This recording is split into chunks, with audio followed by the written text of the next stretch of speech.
इस वक्त पाकिस्तान पर एक्शन को लेकर देश में जबरदस्त हलचल मची हुई है और इसका चैप्टर खुलेगा कि पीएम मोदी ने क्या इशारा कर दिया, अमित शाह का क्या बड़ा आदेश आ गया है और क्या वॉर का सायरन बज गया है। वो खबर जो कह रही कि सर्जिकल स्ट्राइक और एयर स्ट्राइक से भी बड़ा एक्शन होने वाला है क्या, आज सबसे पहले आपको इसके बारे में बताऊंगा। लेकिन शुरुआत कर रहा हूं इस वक्त की सबसे बड़ी खबर के साथ। प्रधानमंत्री नरेंद्र मोदी जबरदस्त एक्शन में है। पाकिस्तान पर बड़ी कार्रवाई के पहले, पाकिस्तान पर बड़ी कार्रवाई से पहले 4 घंटे की मैराथन मीटिंग हुई है प्रधानमंत्री नरेंद्र मोदी की। सुबह भी मीटिंग्स का दौर चला और उसके बाद शाम को अचानक प्रधानमंत्री नरेंद्र मोदी अपने कार्यालय यानी पीएम ऑफिस पहुंच गए। शाम 5 बजे से पीएम मोदी ने बैक टू बैक मीटिंग्स की हैं। हालांकि इसमें जो सीबीआई के नए डायरेक्टर को चुनना है उसकी मीटिंग भी शामिल थी, यानी प्रधानमंत्री देश से जुड़े हुए जो तमाम मसले हैं उनको भी देख रहे हैं, उन पर भी काम चल रहा है। राहुल गांधी भी पीएमओ पहुंचे थे, वहां उनके साथ भी बैठक हुई है। और इस बीच पाकिस्तान पर एक्शन को लेकर भी ताबड़तोड़ मीटिंग्स का दौर चला है। राष्ट्रीय सुरक्षा सलाहकार अजीत डोभाल भी पीएमओ पहुंचे थे, यह भी बड़ी खबर आ रही है। यानी लगातार मीटिंग्स का दौर चल रहा है और प्रधानमंत्री कार्यालय में लगातार 4 घंटे से ज्यादा कहा जा रहा है कि लंबी मीटिंग्स चली हैं एक के बाद एक। नरेंद्र मोदी की लगातार मीटिंग से पाकिस्तान में हड़कंप मचा हुआ है। बड़ी खबर यह आ रही है कि ब्रिटेन के सामने पाकिस्तान गिड़गिड़ाया है। भारतीय प्रधानमंत्री क्या कर रहे हैं वो तो आपने देखा, लेकिन पाकिस्तान के पीएम शहबाज शरीफ ने अब ब्रिटेन से गुहार लगाई है। ब्रिटिश हाई कमिश्नर से शहबाज शरीफ ने मुलाकात की है। ब्रिटेन भारत से कहे कि पाकिस्तान को बख्श दे, ये शहबाज शरीफ ने कहा है। यानी इधर नरेंद्र मोदी ताबड़तोड़ मीटिंग्स पे मीटिंग्स कर रहे हैं कि पाकिस्तान को ठोकना कैसे है, आतंकियों को मिट्टी में मिलाना कैसे है। वहां पाकिस्तान का पीएम रो रहा है, वो इधर से उधर दौड़ रहा है कि कौन भारत के इस प्रकोप से बचा सकता है। और अब उन्होंने ब्रिटेन का दरवाजा खटखटाया कि भाई आप समझाओ मोदी को, आप रोको मोदी को। पहलगाम हमले को लेकर ब्रिटेन को पाकिस्तान ने सफाई दी है कि देखिए हमने कुछ नहीं किया। भाई जो वो झूठ बोलता है बार बार, वही उसने तमाशा वहां ब्रिटिश हाई कमिश्नर के सामने भी किया है। यानी एक तरफ मोदी एक्शन के मूड में है, वहां शहबाज शरीफ कौन उन्हें बचाएगा, किसका दरवाजा खटखटाना है, इसकी तलाश में है। और इसी बीच रूस के राष्ट्रपति व्लादिमीर पुतिन ने पीएम मोदी को फोन किया है। आज की तीसरी सबसे बड़ी ब्रेकिंग न्यूज, पुतिन और पीएम मोदी के बीच फोन पर बातचीत हुई है। आतंक के खिलाफ लड़ाई में भारत के साथ रशिया खड़ा है, यह पुतिन ने कह दिया है। और सबसे बड़ी बात जो पुतिन ने कही है कि आतंकियों और उनके समर्थकों दोनों पर एक्शन हो। आपको याद होगा प्रधानमंत्री नरेंद्र मोदी ने जब कहा था कि हम मिट्टी में मिलाएंगे, तो उन्होंने कहा था कि आतंकियों और उनके समर्थकों दोनों पर एक्शन होगा। यही भारत का स्टैंड रहा है और यही पुतिन ने फोन करके नरेंद्र मोदी से कहा है कि आप ठोकिए आतंकियों को भी और उनके समर्थकों को भी। यानी रूस ने सीधे सीधे भारत के साथ खड़े होने का ऐलान कर दिया है, खुला ऐलान कि पाकिस्तान को ठोकना है ठोकिए, रूस खुला समर्थन करता है। और ये खुद पुतिन ने फोन करके कहा है। मतलब ऐसा नहीं कि नरेंद्र मोदी ने फोन करके कहा कि यार दोस्त तुम मेरे साथ हो कि नहीं हो। पुतिन फोन करके मोदी को कह रहे हैं कि भाई जो पहलगाम में हुआ बहुत गलत हुआ और जिसने किया है उसको भी ठोको और जिसने समर्थन दिया उसको भी ठोको। यानी पाकिस्तान के खिलाफ भारत को एक और बड़ी कामयाबी मिली है। दुनिया भारत के साथ खड़ी है, रशिया भारत के साथ खड़ा है। ट्रंप कह रहे हैं कि भाई ये लोग आपस में देखेंगे, मैं बीच में पड़ूंगा नहीं। इजराइल साफ साफ साथ में खड़ा है। पाकिस्तान दिन ब दिन अकेला पड़ता जा रहा है और पाकिस्तान को अब बचाने वाला कोई नहीं दिख रहा। और इसीलिए पाकिस्तान से एक और बड़ी खबर आपको बताऊं, Pakistan army chief general Munir अचानक एलओसी पर पहुंचा है, यह कहा जा रहा है। एक हफ्ते में दूसरी बार बॉर्डर पर जनरल मुनीर के पहुंचने की खबर है। हालांकि यह तस्वीर पुरानी है, कई लोग पाकिस्तान में ही कह रहे हैं कि असीम मुनीर अपना लेटेस्ट वीडियो लाइव क्यों नहीं डालता, कि इसको पता कि वो झूठी खबरें जो है वो फैला रहा है कि वो वहीं पाकिस्तान में है। जनरल असीम मुनीर को भारत के बड़े एक्शन का डर है, इसलिए कहा जा रहा है कि वो बार बार या तो एलओसी पे जा रहा है या एलओसी पे गया है, ऐसी तस्वीरें दिखा रहा है ताकि उसकी सेना जो है वो मोटिवेटेड रहे। ये बार बार कहा जा रहा है। तो ये आज की चौथी बड़ी खबर आपको बता रहा हूं। पाकिस्तान के पीएम इधर से उधर दौड़ रहे हैं कि भाई कोई बचाओ मोदी से और मोदी के भारत से। और पाकिस्तान का आर्मी चीफ ये दिखावा कर रहा है कि भाई वो बॉर्डर पे जा रहा है, अपने सैनिकों से मिल रहा है और पाकिस्तान जवाब देने के लिए तैयार है। अगर जवाब देने के लिए तैयार है तो तुम्हारा पीएम इधर से उधर दौड़ क्यों रहा है? उसको बोलो घर में बैठे, उसको बोलो मीटिंग करे। कभी अस्पताल में भर्ती होता है, कभी इधर से उधर दौड़ता है। लेकिन बॉस, इस बार एक्शन बड़ा होने वाला है। और इस वक्त जो आज की सबसे बड़ी खबर है, अब आपको वो बताने जा रहा हूं। 7 मई को भारत बड़ा फैसला ले सकता है, यह बड़ी खबर आ रही है। पाकिस्तान पर बहुत बड़े एक्शन के संकेत मिल गए हैं। यह बहुत बड़ी खबर आपको बता रहा हूं, और आज की सबसे बड़ी खबर आपको बता रहा हूं क्योंकि पाकिस्तान पर बहुत बड़े एक्शन के संकेत इसलिए मिल रहे हैं क्योंकि एक तरह से वॉर का, युद्ध का सायरन बज चुका है। इस वक्त की बहुत बड़ी खबर, पाकिस्तान पर एक्शन के बीच देश भर में मॉक ड्रिल होगी। 7 मई को राज्यों को मॉक ड्रिल का निर्देश दे दिया अमित शाह के गृह मंत्रालय ने। गृह मंत्रालय ने राज्यों को मॉक ड्रिल करने का निर्देश दिया है।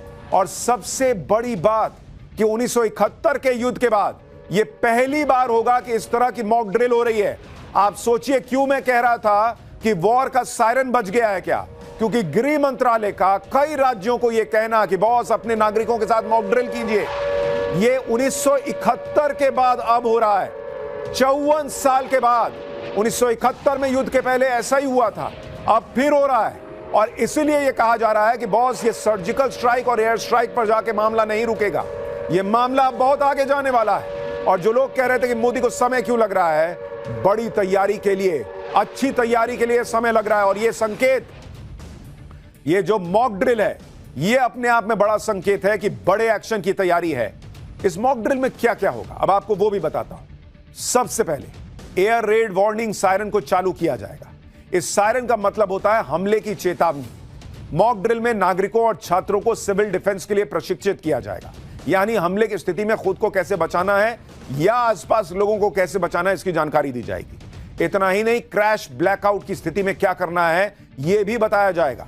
हमले के दौरान लाइट बंद करने और क्या क्या उपाय करने हैं इसके बारे में बताया जाएगा। महत्वपूर्ण प्रतिष्ठानों को जल्द से जल्द छिपाने की व्यवस्था की जाएगी। प्लांट्स और जरूरी जगहों को दुश्मनों से बचाने के लिए उन्हें कैसे जल्द से जल्द छिपाया जाए यह भी बताया जाएगा। हमले के वक्त इवैक्यूएशन प्लान क्या होगा, लोगों को इसका अपडेट दिया जाएगा और इसके लिए रिहर्सल होगी बाकायदा। और यह बहुत बड़ी बात है कि 1971 के युद्ध के बाद, यानी 54 साल के बाद इस तरह की मॉक ड्रिल भारत में होने जा रही है। पाकिस्तान पहले से ही सदमे में था कि मोदी क्या करने वाले हैं। अब मॉक ड्रिल की खबर बता रही है कि वॉर का सायरन बज चुका है। ये आखिरी लम्हे हैं जब देश को भी तैयार किया जा रहा है, नागरिकों को भी तैयार किया जा रहा है वर्स्ट के सिनारों के लिए कि भाई ये हो गया, वो हो गया, तो आपको पता रहना चाहिए आपको क्या करना है। जैसे भाई एयर स्ट्राइक होती है, सामने वाला भी कुछ कर सकता है, तो रात में अगर ब्लैकआउट करना है ताकि ऊपर से दिखे ही नहीं कि कोई रिहायशी इलाका है, नहीं है, क्या है, वो सारी चीजें जो है वो लोगों को बताई जाएंगी। मॉक ड्रिल में और क्या क्या होने वाला है, सिर्फ नागरिक ही नहीं, सेना भी कैसे ड्रिल कर रही है यह भी आज आपको दिखाऊंगा। लेकिन पहले मॉक ड्रिल की एक झलक देखिए।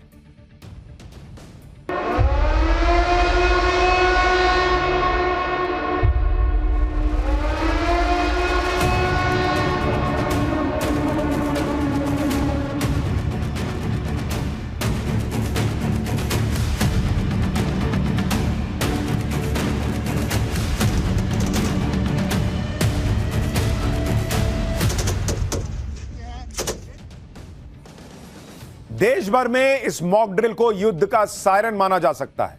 आप यह भी देखिए कि किस लेवल पर गजब की तैयारी चल रही है।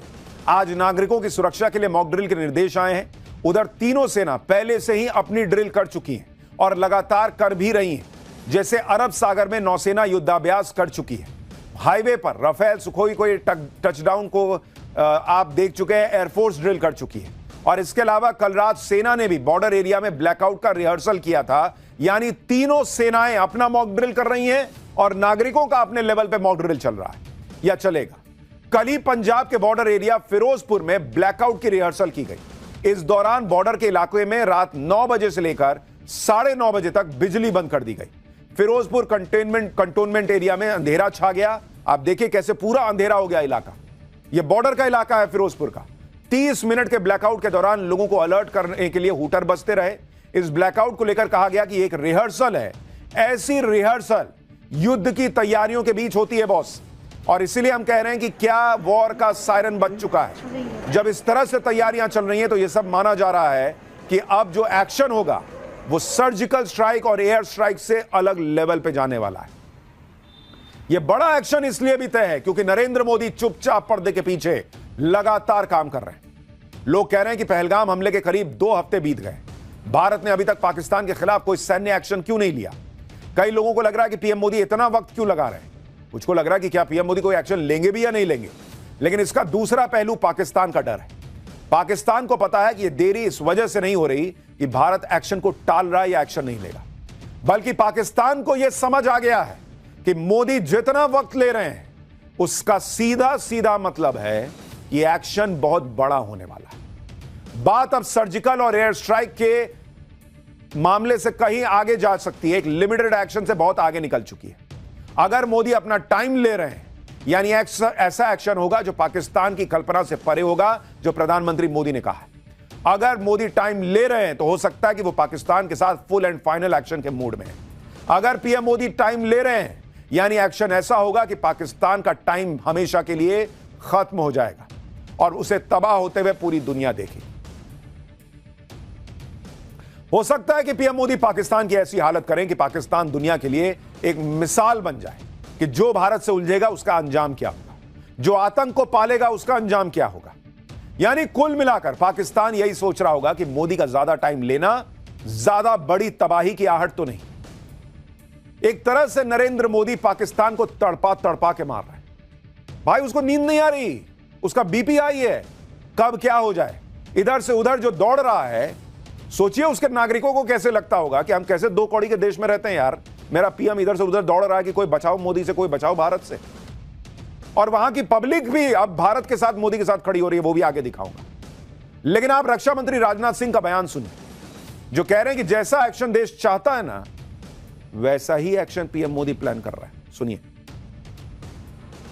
साथियों, एक रक्षा मंत्री के रूप में मेरा दायित्व है कि मैं अपने सैनिकों के साथ मिलकर देश की सीमाओं की सुरक्षा सुनिश्चित करूं।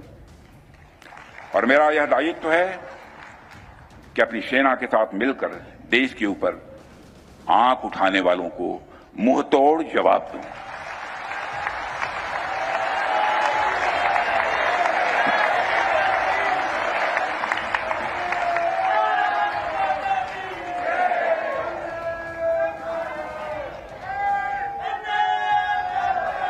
और आप सभी हमारे प्रधानमंत्री श्री नरेंद्र मोदी जी को अच्छी तरह जानते हैं।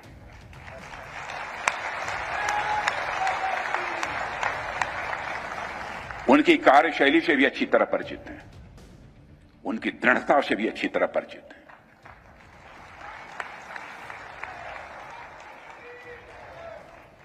जोखिम उठाने का भाव किस तरीके से उन्होंने सीखा है अपने जिंदगी में, उससे भी आप अच्छी तरह समझते हैं। मैं आपको आश्वस्त करना चाहता हूं कि प्रधानमंत्री मोदी जी के नेतृत्व में जैसा आप चाहते हैं वैसा होकर रहेगा। यानी नरेंद्र मोदी से लेकर, प्रधानमंत्री नरेंद्र मोदी से लेकर रक्षा मंत्री राजनाथ सिंह तक बार बार खुले मंच से लोगों को कह रहे हैं, देशवासियों को कह रहे हैं कि जो आप चाहते हैं ना वो होकर रहेगा। यह है भारत का कॉन्फिडेंस बॉस, और यही संकेत है कि बहुत बड़ा कुछ हो रहा है, जिसकी तैयारी चल रही। और इस बीच एक और बड़ी खबर आ रही है, पहले आपको वो बता देता हूं। पाकिस्तान से तनाव के बीच बड़ा फैसला हुआ है। ऑर्डिनेंस फैक्ट्री के कर्मचारियों की छुट्टियां रद्द कर दी गई हैं। चंद्रपुर, जबलपुर, ये जो ऑर्डिनेंस फैक्ट्री है, यहां छुट्टियां रद्द कर दी गई हैं। यानी वो फैक्ट्रीज जहां पर असला बारूद बनता है, वहां पर सारे जो एम्प्लॉइज हैं उनको कहा गया है कोई छुट्टी नहीं बॉस। ये एक और बड़ा संकेत कि भारत बड़े एक्शन की तैयारी कर रहा है। उसके पास एक बड़ा भंडार तो है ही असला बारूद का, लेकिन जहां फैक्ट्री में ये सब बनता है उसको भी पूरी तरह से तैयार रखा जा रहा है। सारे कर्मचारियों की छुट्टी जो है वो ऑर्डिनेंस फैक्ट्री में बंद कर दी गई है। आप देखिए कम वक्त में पीएम मोदी कैसे बड़े लेवल की प्लानिंग कर रहे हैं। पिछले 72 घंटे में पीएम मोदी ने जो किया है उस पर अगर आप ध्यान दीजिए, आपको पूरी पिक्चर समझ में आएगी। शनिवार को PM Modi navy chief admiral Dinesh के त्रिपाठी से मिले, फिर रविवार को PM Modi air chief marshal AP Singh से मिले। आज पीएम मोदी सुबह सुबह डिफेंस सेक्रेटरी राकेश कुमार सिंह से मिलते हैं और उसके बाद वो सीधे अपने दफ्तर पहुंचते हैं पीएमओ, जहां पर 4 घंटे मैराथन मीटिंग चलती है और वहां पर एनएसए अजीत डोभाल भी थे, ऐसा बताया जा रहा है। यानी पीएम मोदी कैसे पाकिस्तान को घेर रहे हैं, पाकिस्तान के अंदर कैसे बगावत शुरू हो गई है, कैसे पाकिस्तान के नेता अभी से देश छोड़कर भागने की बातें कर रहे हैं, यह सब आज आपको बताऊंगा। लेकिन पहले जो अभी हो रहा है उसकी एक झलक देखिए, फिर बड़ी ब्रेकिंग न्यूज भी आ गई है।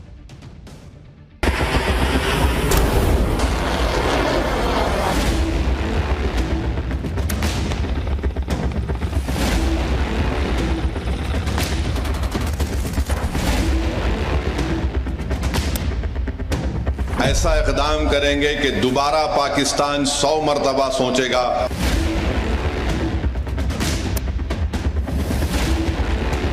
जैसा आप चाहते हैं वैसा हो कर रहे हैं।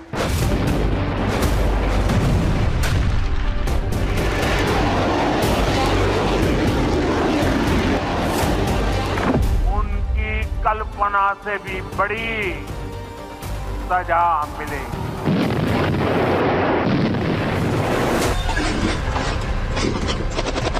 नींबू मिर्चा सरकार ने बांधा है, मैं तो वही बता रहा हूं, को याद दिला रहा हूं। इंडी गठबंधन और कांग्रेस के तमाम नेता सेना के मनोबल को कम करने के लिए लक्षित होते हैं।